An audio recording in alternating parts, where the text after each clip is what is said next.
28वां अध्याय। काशी का पुनर्जन्म और उसका पता लगना। कोई भी पानी में मत उतरना, सब लोग बाल्टी से पानी लेकर ही नहाएंगे। 8 मील की दूरी पर स्थित एक पहाड़ी पर मेरे साथ चल रहे रांची के विद्यालय के बच्चों को मैं निर्देश दे रहा था।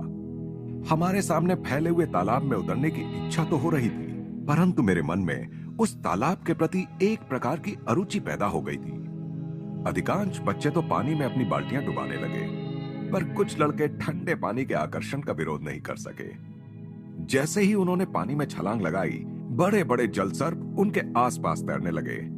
वो कैसा चीखना चिल्लाना और पानी का चारों ओर उड़ना, पानी से बाहर निकलने में वह कैसी हास्यप्रद तत्परता। पहाड़ी पर पहुंच जाने के बाद हम लोगों ने वन भोज का आनंद लिया। मैं एक वृक्ष के नीचे बैठ गया और बच्चे मुझे घेर कर बैठ गए। मुझे अंतः प्रेरणा के भाव में देखकर बच्चों ने मुझ पर प्रश्नों की झड़ी लगा दी। एक ने कहा, गुरुजी, मुझे कृपा करके बताइए कि क्या मैं सन्यास के मार्ग में सदा आपके साथ रहूंगा?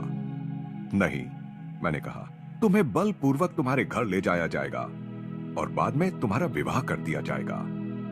उसे इस बात पर विश्वास ही नहीं हो रहा था।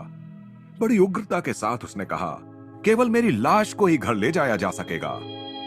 परंतु कुछ ही महीनों में उसके माता पिता उसे ले जाने के लिए आए और उसके अश्रुपूर्ण विरोध के बावजूद उसे ले गए।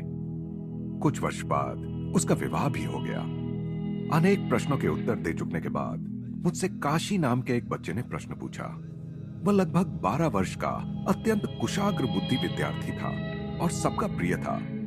गुरुजी, उसने पूछा, मेरे भाग्य में क्या लिखा है? तुम्हारी शीघ्र ही मृत्यु हो जाएगी। मानो किसी अदमनीय प्रबल शक्ति ने मेरे मुंह से ये शब्द निकाल दिए।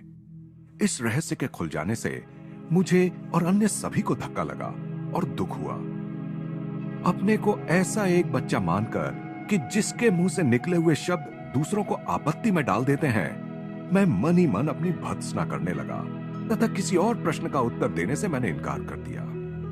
विद्यालय में लौटाने के बाद काशी मेरे कमरे में आया। यदि मेरी मृत्यु हो गई तो मेरा नया जन्म होने के बाद क्या आप मुझे ढूंढकर फिर से आध्यात्मिक मार्ग पर ले आएंगे? उसने सिसकते हुए पूछा। इस कठिन गूढ़ ज्ञान से संबंधित उत्तरदायित्व को नकारने के लिए मुझे विवश होना पड़ा, परंतु उसके बाद कई सप्ताहों तक काशी मेरे पीछे लगा रहा।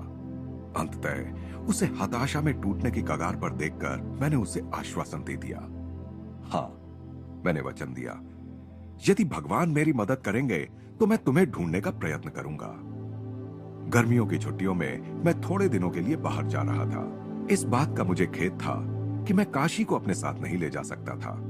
अतः यात्रा पर निकलने से पहले मैंने उसे अपने कमरे में बुला लिया और उसे अच्छी तरह समझा दिया कि चाहे कुछ भी हो जाए, कोई उसे कहीं और चलने का कितना ही आग्रह क्यों ना करे, वो हर दशा में विद्यालय के आध्यात्मिक स्पंदनों से युक्त वातावरण में ही रहे।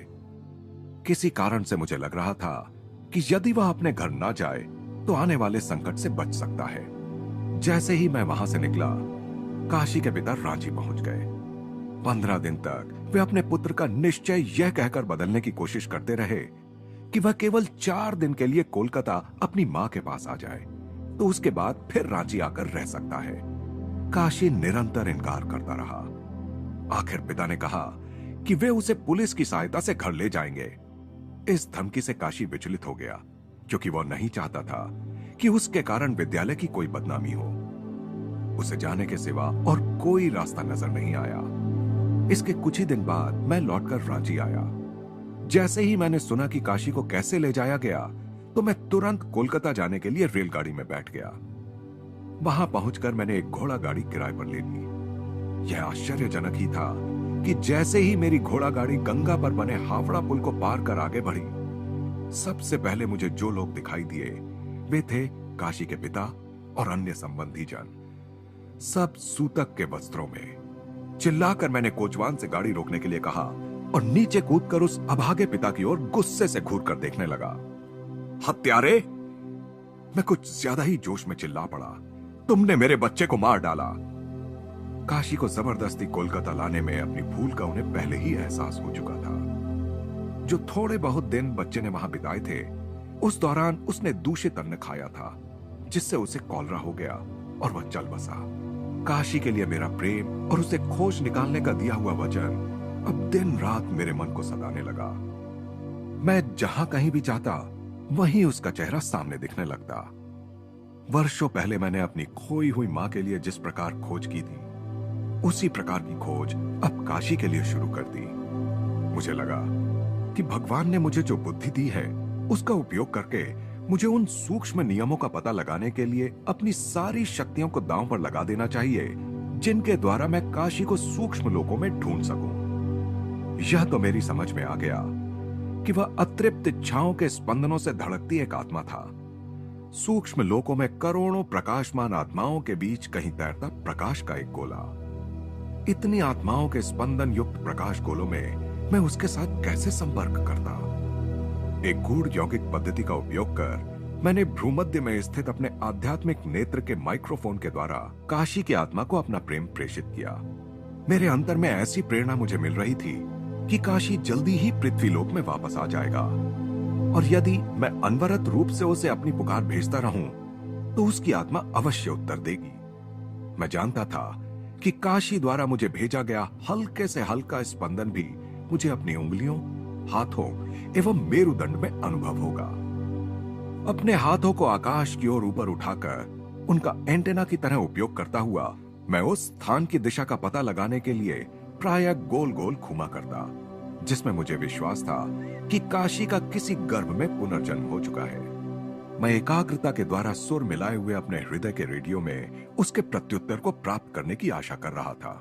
काशी की मृत्यु के बाद लगभग 6 महीनों तक अपने उत्साह में कोई कमी आने दिए बिना मैं इस यौगिक प्रविधि का स्थिर चित्त से अभ्यास करता रहा। कोलकाता के भीड़ भरे बहु बाजार क्षेत्र में एक दिन मैं अपने कुछ मित्रों के साथ पैदल जा रहा था, तो सदा की भांति मैंने अपने हाथ ऊपर उठा दिए। उस दिन पहली बार मुझे ऐसा लगा कि कुछ प्रत्युत्तर मिल रहा था। अपनी उंगलियों और हथेलियों से नीचे उतरते विद्युत संवेदनों को अनुभव कर मैं पुलकित हो उठा। ये तरंगे मेरी चेतना की गहराइयों में उतरकर एक अत्यंत प्रबल विचार में परिणत होने लगी। मैं काशी हूं, मैं काशी हूं, मेरे पास आइए। जब मैंने अपने हृदय के रेडियो पर मन को एकाग्र किया तो यह विचार मुझे करीब करीब सुनाई देने लगा। काशी की विशिष्ट किंचित फटी हुई सी आवाज की फुसफुसाहट में यह बुलावा बार बार मुझे सुनाई दे रहा था। मैंने तुरंत अपने साथ चल रहे एक मित्र प्रकाश दास का हाथ पकड़ लिया और आनंद से उसकी ओर देखकर मुस्कुराने लगा। लगता है मैंने काशी को ढूंढ लिया है। मैं गोल गोल घूमने लगा।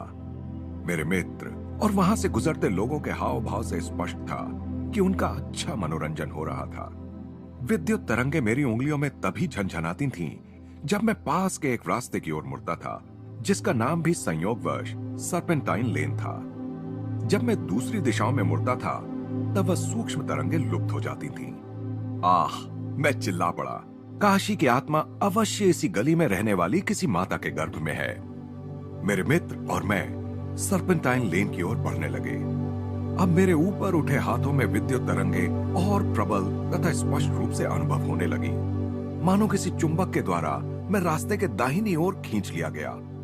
एक घर के दरवाजे के सामने पहुंचते ही मेरे आश्चर्य का ठिकाना नहीं रहा जब मैंने देखा कि मेरा सारा शरीर जड़वत हो गया। हर्षोन्माद में अपनी सांस को भी रोके रखकर मैंने दरवाजा खटखटाया। मुझे लग रहा था कि मेरी लंबी असाधारण खोज सफल हो गई थी। दरवाजा एक नौकरानी ने खोला। उससे पता चला कि गृह स्वामी भी घर में ही है। वे दूसरे तल्ले से सीढ़ियों से उतरकर नीचे आए और मुस्कुराते हुए प्रश्नार्थक मुद्रा से मेरी ओर देखने लगे। मेरी समझ में नहीं आ रहा था कि अपना प्रश्न करूं तो कैसे करूं, जो उचित भी था और अनुचित भी। कृपया यह बताइए महाशय कि क्या आप और आपकी धर्मपत्नी पिछले 6 महीनों से बच्चे की प्रत्याशा में हैं? हाँ, वह तो है। यह देखते हुए कि मैं परंपरागत गेरुआ वस्त्र धारण किया एक स्वामी हूं, उन्होंने विनम्रता पूर्वक कहा, दया करके इतना बता दीजिए कि आपको मेरी इन बातों का ज्ञान कैसे? जब उन्होंने काशी और उसे दिए गए मेरे वचन के बारे में सुना तो उस आश्चर्यचकित सज्जन को मेरी बात पर विश्वास हो गया।